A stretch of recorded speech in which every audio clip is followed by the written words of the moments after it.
Pueden acomodarse brevemente.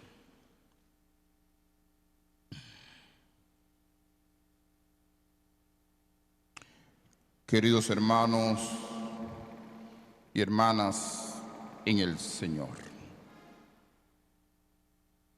hoy la Iglesia quiere orar y colocarse en sintonía con el mundo a través de un llamado de una iglesia sinodal. El Papa Francisco ha propuesto escuchar al pueblo de Dios. No es algo nuevo. Siempre la Iglesia, a nivel práctico, principalmente en América Latina, habla ese lenguaje del diálogo, de la participación, de la comunión. Ver, juzgar y actuar. Siempre la Iglesia tiene sintonía al diálogo desde la fe. El Papa Francisco quiere que ese diálogo no sea particular de una región o de un grupo determinado, sino de toda la Iglesia universal. A través de plataforma virtual, la gente puede mandar propuestas a la Iglesia, decir lo que siente, y la Iglesia, como madre, escucha siempre a sus hijos. Por eso vamos a colocar en esta primera fase que hoy el Papa comienza la escucha del sínodo a nivel mundial, colocar esa intención del Santo Padre en las manos del Señor. El segundo momento es sobre la palabra de Dios. Hemos escuchado 3 lecturas. El libro de Isaías, carta a los hebreos y el Evangelio de Marcos. El libro de Isaías nos habla ya al final, donde el profeta cambia el lenguaje corriente y entra a un lenguaje diferente a nivel de la característica del profeta Isaías. Nos habla del siervo sufriente que va a entregar su vida por nosotros, el siervo de Yahvé. Por eso dice hoy la palabra de Dios: el justo se saciará de conocimiento, mi siervo justificará a muchos, porque cargó con los crímenes de ellos. Aquí el profeta Isaías habla de un Mesías, de un siervo que lo van a llevar al sufrimiento, a la humillación, y traducido en el lenguaje cristiano, a la cruz. Y todos y todas tenemos que estar en sintonía con este siervo sufriente. Porque si desconocemos a este siervo sufriente, estamos desconociendo al propio Jesucristo, que murió en la cruz y resucitó. Por eso ese siervo que va a entregar la vida por la humanidad, nunca podemos olvidar el sentido de la cruz. Y lo saca el profeta Isaías de una forma explícita a través del siervo de Yahvé. Si somos capaces de olvidar esa dinámica del sufrimiento, del siervo, de la cruz, estamos perdiendo el horizonte de Dios, la presencia de Dios, porque estamos cambiando un lenguaje bíblico de sufrimiento a una dinámica de la importancia del poder, de la influencia. Y es una trayectoria histórica el siervo de Yahvé. La cruz, el rechazo, la humillación es parte de la dinámica de nosotros, de la propia iglesia. Y lo vamos a entender en el Evangelio de Marcos hoy. Jesús, llamando a los 12, tiene un diálogo con ellos. Pero ¿qué es lo que ha provocado ese diálogo? Fíjense un dato. Llamando a los 12, dialogó con ellos. Que el primer modelo de diálogo lo tenemos en la figura de Jesucristo. ¿De dónde parte? ¿Qué provocó ese diálogo? Me voy un poquito a la parte anterior. Se acercaron a Jesús los hijos de Zebedeo, Santiago y Juan. El que se acerca a alguien es porque tiene confianza, porque es capaz de dialogar. Y Jesucristo le ha dado confianza. Dice: Maestro, queremos que nos hagas lo que te vamos a pedir. Les preguntó: ¿qué quiere que haga por ustedes? Si la respuesta del maestro sale del corazón, tiene un buen propósito, es capaz de escuchar, es capaz de dialogar, que es totalmente una iglesia sinodal, hoy que el Papa ha llamado el diálogo, ha llamado a escuchar. Jesucristo que dice: ¿qué quiere que haga por ustedes? Una pregunta muy existencial. Y ellos dicen: colocarnos uno a la derecha, uno a la izquierda. Jesucristo siempre explicó por el camino la cruz, el sufrimiento, que iba camino hacia Jerusalén.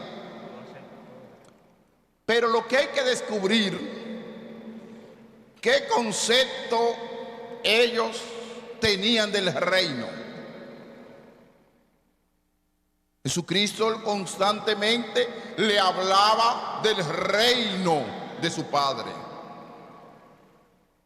¿Y cuántas veces la iglesia habla en el mundo de hoy del reino de Dios?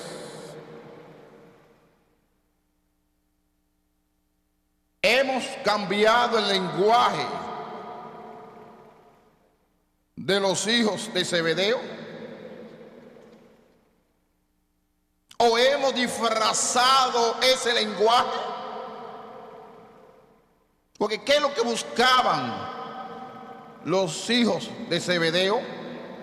Poder, importancia, influencia, el reino, el concepto que había en aquel tiempo de la monarquía, buscar los primeros lugares. Hemos cambiado ese lenguaje o todavía estamos en sintonía con ese lenguaje. ¿Por qué el Papa Francisco ha provocado un diálogo en la iglesia? Escuchar al pueblo, escuchar a la gente. Porque la decisión tiene que ser compartida. Aunque la luz del Espíritu Santo a él le dé la decisión, entre los cardenales y todo el grupo, pero es necesario también escuchar a este pueblo. Y eso es lo que hizo el maestro hoy. Pero el maestro no se queda solamente en escuchar, sino que explica y le dice: ¿no saben lo que piden? Jesucristo sabía, ven acá. Pero esta gente yo le he explicado por el camino, mi compromiso, hacia dónde yo voy, que tengo que padecer, que tengo que morir, que tengo que ser un siervo sufriente, beber el cáliz que yo he de beber o bautizarse con el bautismo que yo me voy a bautizar. Contestaron: podemos. Ellos no entendían de qué cáliz ellos interpretaban, de qué bautismo interpretaban ellos. Hay que colocarse en el corazón de Santiago y Juan. Contestaron rápido: no, militados ni nada, sí podemos. Y Jesucristo, que siempre cree en la persona, siempre cree en el ser humano, dice: sí, si son capaces de beber mi cáliz y bautizarse con el bautismo que me va a bautizar, no hay problema. Pero colocarlo a mi derecha, a mi izquierda, no me corresponde a mí. Corresponde a mi Padre. Y ahí, al final del texto, Jesús comienza a explicar una dinámica muy interesante, que lo hemos entendido en esta época contemporánea o de la posmodernidad. Saben que los que son reconocidos como jefes de los pueblos los tiranizan. Los tiranizan. El concepto ya de jefe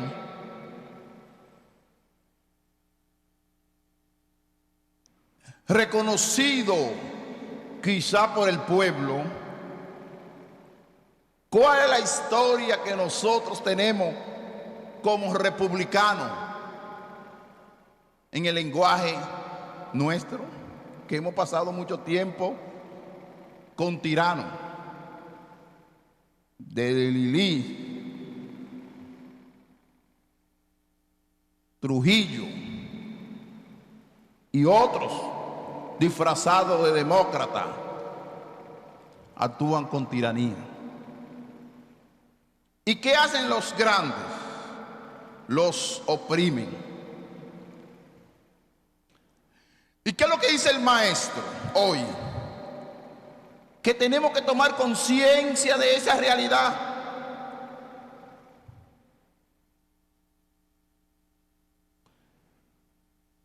Distinguir una cosa de otra. Distinguir el servicio del poder. Y la esencia de la iglesia, ¿dónde está el poder de la iglesia? en el servicio, en la entrega, en la cruz. Para uno ser profeta, uno no puede hacerle el juego a los jefes, a los grandes, porque no lo digo yo, lo dice Jesucristo hoy. Nos oprimen, nos tiranizan. En un lenguaje del obispo Jesús Castro, en un lenguaje de Jesucristo. Por eso, ¿qué es lo que uno le puede brindar a la humanidad? Como cristiano, como pastor, el servicio. Es el gran testimonio que nosotros podemos ofrecer al mundo. Una iglesia como si fuera un hospital, una iglesia sanadora, una iglesia samaritana, curar a los enfermos, practicar misericordia, practicar la caridad, hacer proyectos de desarrollo para el crecimiento del ser humano. Esa es nuestra misión. Pero nuestra misión no es jugar con aquellos que privan de tiranos. ¿Qué hacen ellos? Nos aprovechan. Inclusive nos utilizan. Lo dice claro el maestro. No será así entre ustedes. El que quiera ser grande entre ustedes, sea su servidor. Sea su servidor. El que quiera ser grande. Pero nosotros hemos entendido ese lenguaje del maestro. Servidor. El que quiera ser primero, sea esclavo de todos.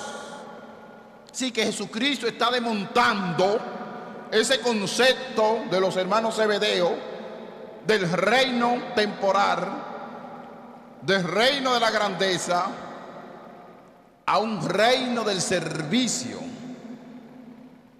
a un reino de la entrega, a un reino de fraternidad, a un reino del amor.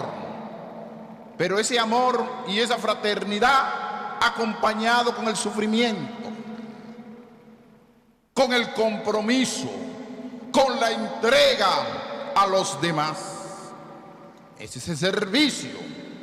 Y el servicio no se puede disfrazar. Podemos vivir toda una vida disfrazado, como si fuéramos payasos. Y la vida cristiana no es disfrazarse de payaso para hacerle el juego al poder, no es disfrazarse de payaso. ¿Cuál debe ser lo que nosotros tenemos que disfrazarnos? De la entrega, del servicio, del compromiso, de escuchar a los demás, despojarnos del egoísmo, del espíritu de mando y tener un corazón generoso de amor y de entrega. Por eso, cuando en una comunidad un pueblo sufre o ve situaciones de sufrimiento, uno tiene que hacerse solidario y promover al ser humano. Y yo quiero hacerme solidario en este momento y le hago un llamado de fraternidad a esta comunidad. Que ayuden al necesitado, que ayuden a los pobres, a los enfermos mentales. Y hoy públicamente quiero decir que este pueblo tiene que ser solidario, porque lo que uno ve es lo que uno predica. Y yo quiero que este pueblo también ayude al necesitado. Tenemos ancianatos, lugares de ancianos, como la hermana del cardenal Sánchez, que lleva un ancianato muy bonito. Pero también tenemos de otras religiones, de otra fe, que tenemos que ayudar con la alimentación. Por eso yo públicamente, no el espacio de confrontación, porque eso no vale la pena, sino el espacio de ayudar. Por ejemplo, hay un lugar aquí que atiende a los enfermos mentales, que necesita ayuda, sensibilidad con nuestro pueblo. Y yo como pastor le digo, ayuden a ese centro de Emaús, ayúdenlo a ese ser humano, a esa pastora, ayúdenla. Porque lo que uno ve en la prensa, ella necesita ayuda, caridad, amor, entrega. Ayuden ese proyecto de Emaús, donde hay varios enfermos mentales que necesitan alimentación, necesitan ayuda. Y despréndense de un saco de arroz, de habichuela, y lleven a ese centro. Porque una cosa es la fe, nuestra creencia, y otra cosa es la caridad. Ellos necesitan, esos enfermos, de ese centro de Emaús, ayuda material. Y le digo a los fieles católicos, si tienen facilidades, abren el corazón, porque aquí no hay religión, aquí hay corazón y sensibilidad frente al que sufre. Por eso le pido a los fieles que los medios de comunicación ayer dieron una noticia de ese lugar, y yo le pido a los fieles católicos, a los comerciantes, que le brinden su ayuda a ese centro de Emaús de enfermos mentales, de gente humana, y necesitan de Dios también. No podemos ser egoístas ni estrechos de pensamiento, sino apertura delante del enfermo de Dios. Y ayudar al necesitado es ayudar al pobre y es promover al ser humano. Que el Señor le bendiga.